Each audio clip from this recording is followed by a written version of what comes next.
Une jeune fille qui disparaît, laissant derrière elle une simple vidéo de caméra de surveillance des plus déconcertantes et puis plus rien. Mais alors, que s'est-il passé et où est-elle maintenant? C'est la question que se sont posées les enquêteurs dans l'affaire d'Elisa Lam. Bonjour à tous, ou plutôt bonsoir. Est-ce que ça vous dirait qu'à l'occasion d'Halloween, je vous propose chaque soir pendant une semaine une petite vidéo d'horreur? J'espère que oui, puisque c'est le projet de ces 8 prochains jours. Âme sensible, s'abstenir puisqu'affaires de meurtres irrésolus, de tueurs en série, de disparitions inquiétantes et pourquoi pas de paranormal sont au rendez-vous. Le Cecil Hotel, construit il y a près d'une centaine d'années en 1924, a été le théâtre de plusieurs meurtres, suicides et autres affaires tout aussi inquiétantes. C'est donc dans ce bâtiment réputé hanté que se déroule l'affaire dont je vais vous parler aujourd'hui, l'affaire d'Elisa Lam.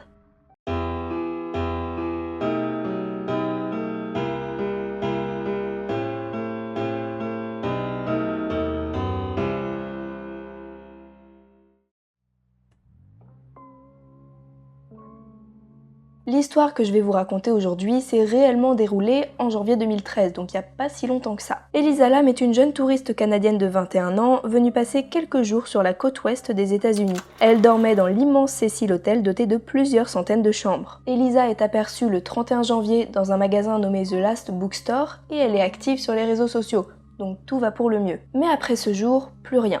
Elisa Lam ne donne plus de nouvelles, comme si elle s'était envolée. Ses parents, habitués à avoir régulièrement des nouvelles de leur fille, s'inquiètent et alertent rapidement la police. Une enquête commence alors sur cette affaire si étrange qui, aujourd'hui encore, demeure irrésolue. Avis de recherche et conférences diffusent l'information. La jeune fille de 21 ans a disparu. Quelque temps après, un élément de l'enquête est tout de même rendu public. Il s'agit d'une vidéo d'une caméra de surveillance de l'hôtel. Et les images que révèle l'appareil font tout simplement froid dans le dos. Sur ces images, on peut voir Elisa Lam monter dans l'ascenseur de l'hôtel. Jusque-là, rien d'anormal.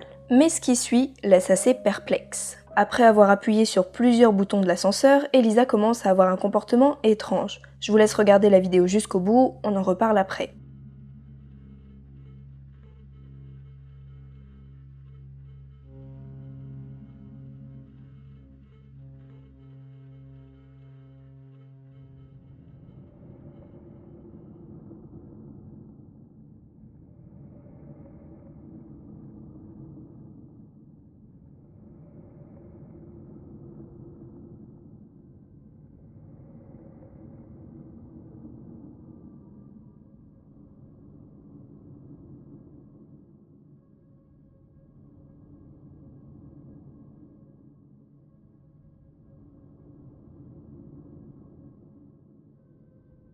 Pourquoi Elisa regardait-elle comme ça dans le couloir? Avait-elle peur de quelque chose? De quelqu'un? Pourquoi se cache-t-elle dans un coin de l'ascenseur? Qu'essaye-t-elle d'éviter? Qu'est-ce qu'elle fait exactement avec ses bras à ce moment précis de la vidéo? Est-ce qu'elle parle avec quelqu'un?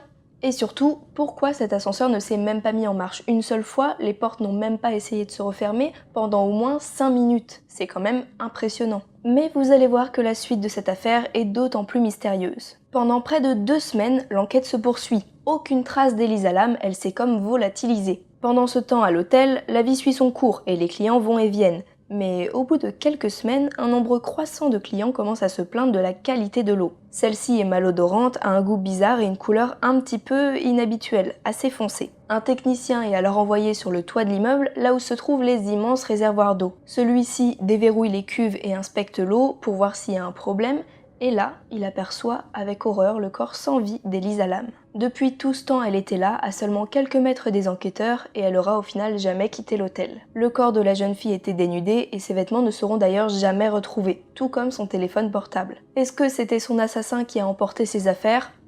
La question reste en suspens puisqu'on ne l'a jamais retrouvée. Évidemment, cette histoire a beaucoup fait parler sur les réseaux sociaux, notamment cette fameuse vidéo de caméra surveillance où l'on voit la jeune fille agir si étrangement. Après enquête, plusieurs hypothèses auraient été envisagées pour expliquer son comportement. Peut-être que la jeune fille était alcoolisée ou droguée, peut-être même avait-elle pris des médicaments.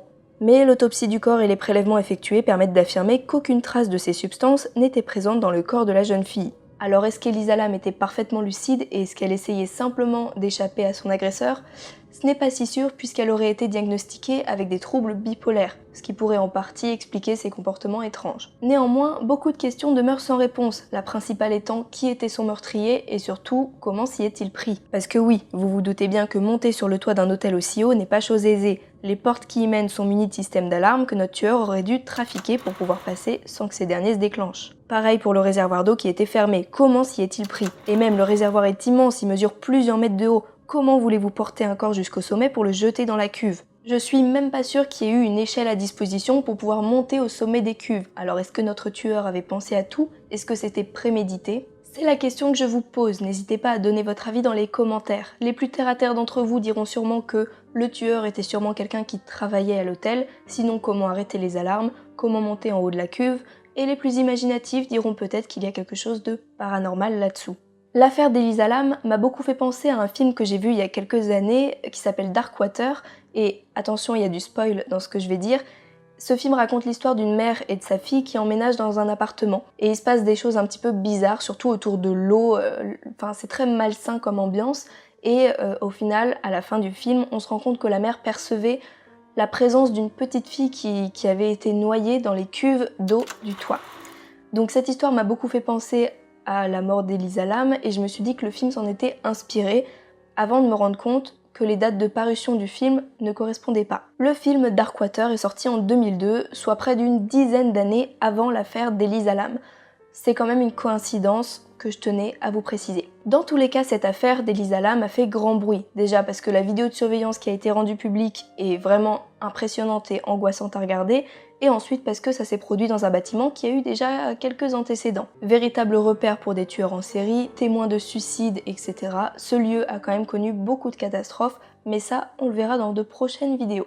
Sur ce, je vous dis à demain pour une prochaine vidéo, j'espère que celle-ci vous a plu. Si c'est le cas, vous pouvez toujours laisser un petit pouce de type positif et vous abonner si ce n'est pas déjà fait. Je vous rappelle également qu'il y a le lien de la page Utip juste en dessous en description pour ceux qui souhaitent me soutenir. Quant à moi, je vous dis à demain pour une prochaine vidéo d'horreur et sur ce, bonne nuit.